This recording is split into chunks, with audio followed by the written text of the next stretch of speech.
후쿠오카 여행 2일차. 오늘은 후쿠오카에 오면 꼭 한 번은 들러봐야 한다는 텐진 지하상가를 한번 와봤는데요. 영상 속에서만 보던 곳을 실제로 와보니까 지하 이 텐진 상가는 고속터미널하고 신세계 강남 그 연결돼 있는 그런 느낌이네. 이곳은 패션 잡하는 액세서리를 비롯해 버스터미널과 맛집들이 몰려있는 종합 쇼핑몰 같은 곳으로 우리나라 강남 고속터미널과 명동 지하상가를 합쳐놓은 듯한 느낌이었습니다. 여기는 핑크 고영이를 파는 샵인데요. 요즘 제2의 전성기를 맞아 엄청 주가가 올랐죠. 2만원이 넘어. 2,000엔. 확실히 오타쿠 문화가 발달된 곳이라 그런지 디테일도 달랐고 우리나라에서 팔지 않는 아이템들도 있었습니다. 베개로 쓰는 거야, 베개. 얼마예요? 이거 비싸. 2만. 찾아보니 인터넷 쇼핑몰보단 좀 더 저렴한 가격이라 최소한 바가지를 쓰고 오는 일은 없을 듯 싶었습니다. 이번에는 마트를 한번 들러봤는데요. 야채나 과일은 우리나라랑 비슷한 가격대였고 일본의 마트 초밥은 어떤지 한번 봤는데 와 진짜 이 퀄리티가 마트 초밥이라. 하지만 저희는 저녁 때 초밥집을 갈 예정이라 못 먹어봤고요. 혹시 드셔보신 분들은 어땠는지 댓글 달아주시면 감사드리겠습니다. 그리고 후쿠오카 여행 영상에서 빠지지 않는 애플파이 맛집 링고도 한번 들러봤는데요. 역시 유명 맛집이라 사람들이 줄을 설 줄 알았지만 평일이라 그런지 소문과는 다르게 한산했습니다. 메뉴는 세트와 단품 메뉴까지 고를 수가 있었는데 결정장애가 있는 저희는 직원분이 추천해주는 이름 모를 애플파이 2가지를 포장을 했고요. 그리고 트러플 소금빵으로 유명한 트러플 베이커리도 들러봤는데 전통 재료를 사용하는 유럽 스타일 프리미엄 빵집으로 일본 내에서는 꽤나 인기가 있는 빵집이라고 하더라고요. 소금빵 하나당 가격은 2,300원꼴로 우리나라의 빠바보다도 저렴한 가격대였고요. 저희는 여기에서 시그니처인 소금빵 하나를 구입했는데 한국어 패치가 완료된 직원분이 계셔서 주문도 손쉽게 했습니다. 연습 미리 하세요? 네. 와, 한국말 되게 잘하신다. 이번엔 지하상가에서 나와 유니클로를 한번 가봤는데요. 유니클로의 나라답게 색다른 아이템이 있거나 가격이 좀 더 저렴하다거나 그런 건 전혀 없었고요. 그냥 한국이랑 똑같았습니다. 후쿠오카 여행 유튜브를 보면 꼭 나오는 오오리 공원을 가기 위해 지하철역에서 교통패스 1일권을 끊어봤는데 오 이게 가격이 상당하더라고요. 하루 패스권이 1인 12,000원 정도였는데 이날 지하철로 이동하는 경로가 많아서 오히려 따로 구입하는 것보다 더 나은 것 같았습니다. 텐진역에서 오오리 공원까지는 한 10분 정도가 걸렸고요. 생각보다 규모가 상당히 커서 당황스러웠습니다. 큰 호수를 둘러싼 공원으로 우리나라로 치면 일산 호수공원이나 파주 운정 호수공원과 비슷한 분위기였고요. 관광객뿐만 아니라 현지 분들도 많이 오시는 것 같더라고요. 다른 점이라면 호수에 거북이가 많이 보였고 확시도 가까이 볼 수 있어 좋았는데 공원이 너무 넓고 식당들도 없어 시간적 여유가 없으신 분들이라면 여긴 과감히 스킵해도 될 만한 코스였습니다. 그리고 주변에 쓰레기통이 하나도 없어 쓰레기를 한 보따리 가지고 다니는 제 자신을 볼 수 있었고요. 그런데 흡연실 안내문은 왜 반말인지 아시는 분? 오오리 공원에서 가볼 만한 곳은 스타벅스라는데 여기 웨이팅 맛집인가요? 저희는 시간이 없는 관광객이기 때문에 기다린 건 포기를 하고 바로 앞 쉼터 같은 곳에서 아까 사온 빵과 파이를 도시락같이 까먹어 보기로 했습니다. 그리고 목이 메일까봐 자판기에서 음료도 하나 뽑아봤는데 제가 고딩 때 제2 외국어로 배운 게 독일어라 뭐라 쓰여있는지는 잘 모르겠지만 이번 후쿠오카 여행에서 가장 많이 사 먹은 게 이 복숭아 음료수였고요. 한국에서 이 맛을 못 잊어 2%도 사 먹어봤는데 역시 2%가 부족했습니다. 진짜 복숭아 아니야 이거? 그러니까 진짜 복숭아 같아. 너무 맛있다. 우선 트러플 베이커리의 소금빵부터 먹어봤는데 쫀득한 느낌의 빵 안에 트러플이 눈에는 보이지 않았고요. 가장 중요한 맛은 그냥 트러플 향만 약간 입혀져 있는 거 외에 빵이 너무 딱딱하고 겉바속촉 우리나라 너무 맛있게 잘하잖아. 취향일 수도 있는데 우리는 진짜 별로인 것 같아. 별로야. 이번에는 애플파이 오리지널 차례. 설탕이 코팅된 듯한 반딱반딱한 파이의 겉면을 드러내자마자 그 안엔 꾸덕한 슈크림 같은 내용물이 보였는데요. 그렇다면 맛은? 어때? 이게 애플파이잖아. 사과 그 잼 같은 거랑 이런 게 되게 가득 들어있어. 그래서 맛있구나. 맛있어? 엄청나게 맛있는 건 아니고 아는 맛인데 안에가 꽉 차 있어서 달콤한 크림과 겹겹이 층을 이룬 파이가 상당히 크리스피한 식감을 주는데 여기 애플파이가 왜 인기가 좋은지 한 입에 딱 알 수 있었습니다. 그러니까 재료를 안 아끼고 괜찮네. 이거는 그 가게에서 그 직원분이 초이스 해준 거거든. 내가 일본말로 물어봤지. 기억 안 나. 아니 오이가네가 아니라 오네가이시마스고 이건 직원분이 자신있게 추천해준 파이인데요. 3층으로 된 파이 안에 꾸덕해 보이는 크림이 들어가 있었고 겉면엔 초콜릿이 약간 뿌려져서 나오네요. 그렇다면 맛은? 이거는 맛있어? 그냥 바나나 먹는 것 같아. 바나나 가른 게 들어가 있는 것 같아. 얘네는 자연 맛 그대로로 한다. 향을 입히는 게 아니라 진짜 바나나를 갈았네. 그래서 그러니까. 바나나 향이 나는구나. 이거 먹으면 진짜 반하네. 선물용으로도 괜찮을 것 같아요. 근데 얘네는 재료의 진심인 거는 있다.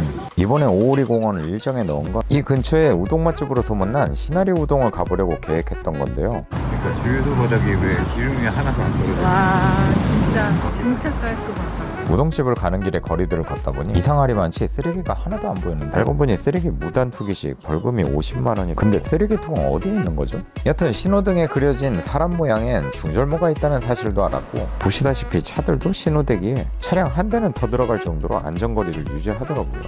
우리나라는 똥침 나야 되는데 뭐 아시다시피 우리나라는 깜빡이만 켜도 분노의 질주가 시작되는데 여긴 차가 먼저 양보하는 모습이라 문화적 충격을 받았습니다. 걷다 보니 어느새 시나리 우동집에 도착을 했는데요. 아니 인기가 있는 건 알았지만 이 정도일 줄이야. 거의 1시간 반을 기다려야 들어갈 수 있다고 해서 과감히 포기를 하고 후쿠오카의 유명 여행지인 모모치 해변으로 경로를 변경. 해변 옆에는 후쿠오카 타워가 있어 관광객들에겐 필수 여행 코스라고 하는데요. 여기서는 꽤 거리가 있어 한 15분 정도 걸었습니다.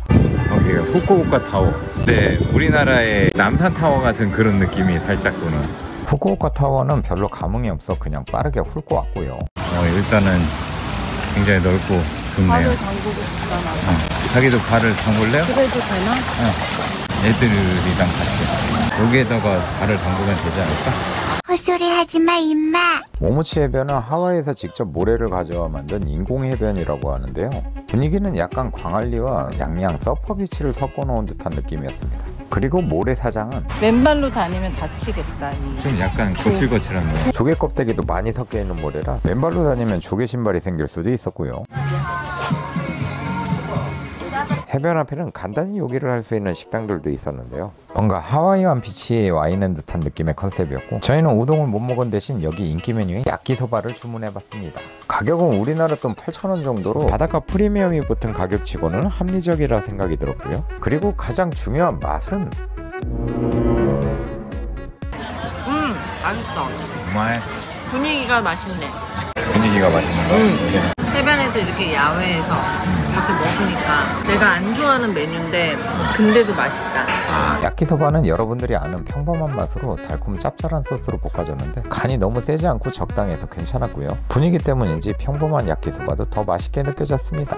이번에는 후쿠오카의 대표적인 스시집을 가보고 있는데요. 바로 효탄스시 본점입니다. 우리나라 사람들을 비롯해 전 세계 사람들이 웨이팅을 할 정도로 이곳의 인기 맛집이라고 하는데요. 가봐야 할 곳은 많고 기다리는 시간은 길고 그냥 다른 데로 갈까 고민하는 찰나에 웨이팅 줄이 더 길어져서 그냥 기다리기로 했고요. 결국 1시간 조금 넘게 기다려서야 입장을 할 수 있게 되었습니다. 가게 내부는 상당히 넓었지만 테이블 간격은 좁은 편이었고요. 스시 장인같이 보이시는 분들이 쉴 새 없이 공장처럼 스시를 만들어내고 계셨습니다. 그리고 여기 메뉴판이 상당히 복잡했는데요. 종류가 많아도 너무 많은데 거기에 디테일까지 들어가다 보니 메뉴를 공부를 해야 돼. 결정장애가 있는 저희는 한국인들이 가장 많이 주문한다는 특선 스시와 요리장 추천 스시, 사이드 메뉴로 대게 크림 고로케까지 주문을 해봤고요. 테이블엔 라교나 초생강 같은 곁들임도 없고 오직 간장 하나만 있었습니다. 뭐요? 참고로 여긴 주류가 필수라고 해서 저는 남아비루 한 잔과 술을 못하는 소마님은 어쩔 수 없이 콜라로 주문을 해봤고요. 제일 먼저 나온 건 장국. 특이하게도 여긴 장국을 엄청 많이 주시더라고요. 장국에 충격을 먹은 사이 여백의 미가 넘쳐나는 접시에 오늘의 주인공인 스시가 등장을 했습니다. 짜잔! 확실히 가격만큼 스시의 퀄리티가 꽤 괜찮아 보였는데요. 꽃장식을 비롯해 꽤 비싼 재료들이 올라간 스시들이 10피스 정도 나왔습니다. 그리고 간장은 농도가 살짝 있는 편이었는데 이건 직접 끓여서 만드신 것 같더라고요. 우선 도미로 보이는 초밥 한 점을 먼저 먹어봤는데 찰지면서도 부드러운 식감을 가진 숙성이요. 적당한 온도감이 있는 샤리는 입안에서 환상적인 조합을 만들어줬고요. 두 번째로 먹은 건 뭔지는 모르겠는데 토치로 익힌 듯 겉면은 쫀득한 식감을 가지고 있었고 1시간의 기다림이 보상받을 정도의 맛이었습니다. 그리고 맥주는 쓴맛이 전혀 느껴지지 않아 입안을 개운하게 만들어줘서 좋았고, 장국은 무슨 생선이 들어가 있었는데 술을 안 마셔도 해장이 되는 시원한 맛이었습니다. 처음에 왜 이리 많이 주셨을까라고 생각했는데 나중에 모자랄 정도로 중독성 있게 끌림이 있는 맛이었고요. 장국에 감동받은 사이 나와버린 크림 게살 고로케, 가격에 비해 기분이 상할 정도의 크기였는데 얘는 잠시 후에 만나보기로 하겠습니다. 확실히 스시는 일본 가서 먹고 온다는 속설이 있을 정도로 지금까지 먹어왔던 스시와는 다른 결을 느낄 수가 있었는데 어때요? 우리나라보다 훨씬 맛있다. 진짜로 하이엔드 스시 오마카세보다 더 맛있다고 생각하면 돼. 그리고 이곳의 인기 메뉴인 활전복 스시는 바다에서 갓 잡아 올린 전복을 그대로 올린 자연 그 잡채의 맛이었습니다. 여기 전복에서 바다 냄새나. 너무 짜다. 짜다. 서비스로 나온 건지 늦게 나온 건지는 모르겠는데 붕장어 초밥 2피스가 추가로 나왔고요. 여기가 특이한 게 비주얼만 보면 일반 초밥인 것 같은데 먹어보면 일반적인 느낌이 전혀 아니었고요. 확실히 속성이나 뭐 이런 게 좀 다르면. 난 이 집을 내일 또 오고 싶어. 아 진짜? 그 정도야. 다른 데도 가요. 알고 보니 여기 초밥들이 맛있을 수밖에 없는 이유가 여긴 셰프님들이 여러 가지 스시를 한꺼번에 만드는 방식이 아니라 파트별로 나눠서 전문적으로 만들어 주시다 보니 당연히 맛있는 초밥이 나올 수밖에 없겠더라고요. 연어알 초밥은 소마님이 안 먹어서 2개를 먹었는데 이거 완전 럭키비. 이번에는 게살 크림 고로케 차례. 크기는 계란 정도의 크기였고 솔직히 고로케가 달라봤자 그냥 고로케라고 생각을 했거든요. 태어나서 처음 먹어보는 맛? 아니 우리 그때 거기 운이도에서도 먹었잖아. 그거는 거의 크림 커스터드 같은 게 많이 느껴졌어. 이거 안에 진짜 게살에 크림을 어떻게 했는지 진짜 많아. 진짜 게살이 들어간 고로케는 진한 게의 풍미와 크림의 고소함을 극대화시킨 맛이었는데요. 특히 곁들여서 나온 새콤한 소스와의 조합이 상당히 좋았습니다. 이게 진짜 게살 고로케네. 이거 하나에 5,500원이에요. 이거 한 입인데. 그 정도 할만하다. 이 질이 있지. 미쳤어. 진짜 이 집은 심하게 강추야. 이건 추가로 시켜본 게 내장 초밥. 게살과 내장이 같이 올라가서 나왔고요. 첫입에 약간 비린맛이 있긴 했는데 간장게장과 게찜을 같이 먹는 듯한 느낌이라 맛있었습니다. 이렇게 먹고 한 98,000원 정도가 나왔는데 가족 단위로 방문하신다면 좀 더 저렴한 런치 코스로 드시는 게 지갑 건강을 지키는 좋은 방법일 듯 하고요. 초밥의 퀄리티도 좋았지만 장국의 임팩트가 강해 여기는 편집하는 지금도 계속 생각나는 곳입니다. 참고로 너무 긴 대기를 싫어하시는 분들은 바로 맞은편 솔라리아 플라자 지하 2층에 분점을 이용하시는 게 체력 건강에 좋을 듯 하고요. 지인 말로는 후쿠오카가 너무 작아서 하루면 다 본다고 풀쿠오카라고 부르기도 한다는데 나중에 한 사실이지만 저희가 하루에 2-3만 보씩 걸으면서 무슨 청계천처럼 생긴 곳도 그 유명한 낙하강이었고 무심결에 지났던 곳도 굉장히 유명한 핫스팟이 많았더라고요. 정말 그냥 훑어보면 지나칠 수 있는데 디테일하게 보면 매력이 많은 곳이라 나중에 또 기회가 되면 또 한번 방문해보고 싶은 곳이기도 했습니다. 이번에는 숙소를 들어가는 길에 핫한 이자카야가 있어 들러봤는데요. 바로 타케토라라는 이자카야입니다. 짜디짱 구글 평점도 4.8 정도로 꽤 높은 편이라 약간의 기대 심리를 갖고 방문해봤는데요. 실내는 바 테이블을 포함해 한 8팀 정도 수용이 가능한 공간으로 MZ세대, AZ세대 나눌 것 없이 누구나 편안하게 올 수 있는 동네 호프집 같은 분위기였고요. 심지어 현지 분이신지 아기를 데려온 분도 계셨는데 실내 흡연이 가능한 공간이라 더더욱 문화 충격을 받았습니다. 여튼 주문은 자리마다 QR코드를 찍어서 주문하는 방식이라 일본어를 못해도 손쉽게 주문할 수 있었고요. 저는 나마비루를 주문했고 소마님은 노날콜 칵테일로 주문했는데 맛있는 거니까. 오이시. 맛은 약간 스타벅스의 딸기라떼와 비슷했습니다. 이건 맛있어 보여서 주문한 명란 가라아케. 사진상으로는 꽤 커 보였는데 어플을 사용한 것 같네요. 맛은 안에 명란이 들어가서 짤 것 같았지만 맥주와 딱 어울릴 정도의 짭짤한 염도였고요. 근데 맛있네. 맛있네. 사실 이 집의 메인은 바로 이 한입만두인데요. 화면상으로 보면 양이 많아 보이지만 갤럭시 핸드폰만한 크기의 양이었고요. 너무 조그맣다. 너무 귀여워. 이거 봐.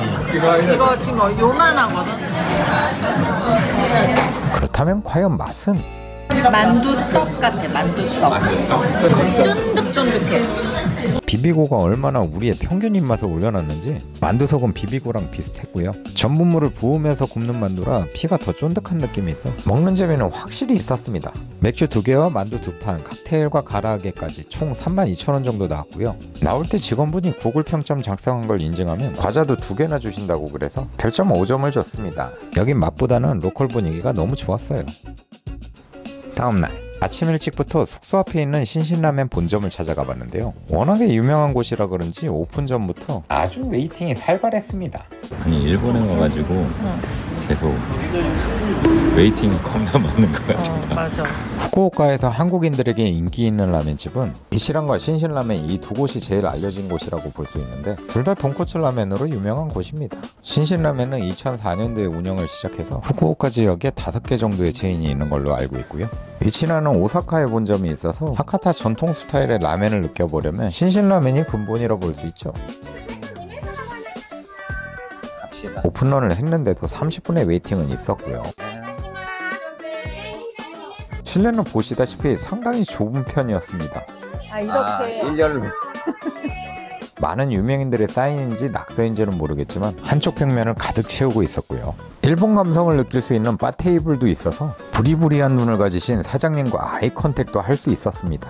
메뉴는 여러 가지가 있었는데 저는 별다른 고민 없이 모든 것이 토핑된 이곳의 시그니처 돈코츠 라멘과 돼지 육수를 안 좋아하는 소마님은 된장 짬뽕으로 주문해봤고요. 그리고 점심시간에만 할인 판매하는 주먹밥도 있어 이것도 하나 주문해봤습니다. 1,500원에 일단은 좀 이따가 같이 먹어야 돼. 자리에는 여러 가지 소스들이 비치되어 있었는데 역시 디테일의 나라답게 모든 설명이 다 되어 있었고요. 그리고 바로 등장한 돈코츠 라멘. 보기만 해도 진해 보이는 육수는 뭔가 몸한테는 미안해질 만한 비주얼이었고 목이버섯, 파, 계란, 차슈 등이 푸짐하게 토핑이 되어 있었는데요. 원래 여기는 국물을 먹으면 안 된대요. 넷플릭스에서 고독한 미식가 형님이 일본인들은 라멘 국물을 먹지 않는다고 들은 것 같거든요. 약간 짠 편이긴 한데. 지려? 응? 지려? 아니? 먹어봐봐. 되게 구수해. 맛있지? 짜긴 짜다. 정말 국물에 밥을 말고 싶은 맛이었습니다. 제가 예전에 도쿄에서 일본 라면을 처음 접했을 때 너무 짜서 여행 내내 눈이 계속 부어서 다닐 정도였는데 여기는 딱 한국인들이 좋아할 만한 염도였고요. 구수한 육수가 깊게 매인 면도 상당히 꼬들꼬들해서 맛있었습니다. 그리고 이건 소마님이 주문한 된장 짬뽕. 숙주와 해물 등이 섭섭치 않은 양으로 들어가 있었는데요. 과연 맛은? 오, 맛있다. 맛있어? 그냥 굴짬뽕 같은 거야. 아 그래? 굴짬뽕? 된장의 은은하게 구수하면서도 달달한 감칠맛과 불향 가득하게 볶아낸 해산물의 조화가 상당히 좋았습니다. 여기 안 왔으면 큰일 날 뻔. 안 왔으면 큰일 날 뻔했네. 주먹밥은 밥이야? 그냥 밥에 약간 조미가 돼 있다고 생각하는데 맛있어. 난 이 면 부들부들 해가지고 좋네. 면은 식감. 면 한번 먹어봐봐. 거기가 그거 먹어가지고 되게 국수면 같다. 볶으면. 불향이 느껴지는 차슈와 면 한 사발이 하면은 확실히 라멘은 일본이 원조긴 원조인 것 같았고요. 여기에서 라멘을 먹은 것은 마치 우리나라에서 김치찌개를 제대로 먹었을 때의 느낌과 같았습니다. 하지만 돼지 육수의 특성상 느끼할 수밖에 없는데요. 그런 위기의 순간이 올 때마다 여기 준비된 소스들은 정말 위기 탈출 넘버원이었고요. 국물을 다 먹으면 혈관 막힐 수도 있어. 진하긴 진하네. 더 위기가 찾아온 것 같습니다. 저한테는 양이 좀 적은 편이라 소마님의 추경 예산으로 짬뽕 2젓가락을 편성해줬는데요. 짬뽕 면발이 탱글하게 살아있는 게 다음번에는 짬뽕을 먹어봐야 할 것 같았습니다. 내 기준에는 시그니처는 얘야. 돈코츠를 못 먹는 사람들은 되게 다가. 옛날에 나는 라면집 다가 거기 너무 짜가지고 일본이 원래 되게 짠데 관광객들이 너무 많아지면서 좀 레시피가 바뀐 거 아닐까? 여기는 설명할 때 오픈런을 하라고 설명해줘. 역시 지방이 많은 음식 뒤엔 깔끔한 얼음물이 최고죠. 새우 줄까? 어찌됐든 깨끗하게 클리어. 나올 때 보니 신신라면 밀키트도 있었는데 이거 드셔보신 분들 어땠는지 댓글 달아주신 감사드리겠습니다.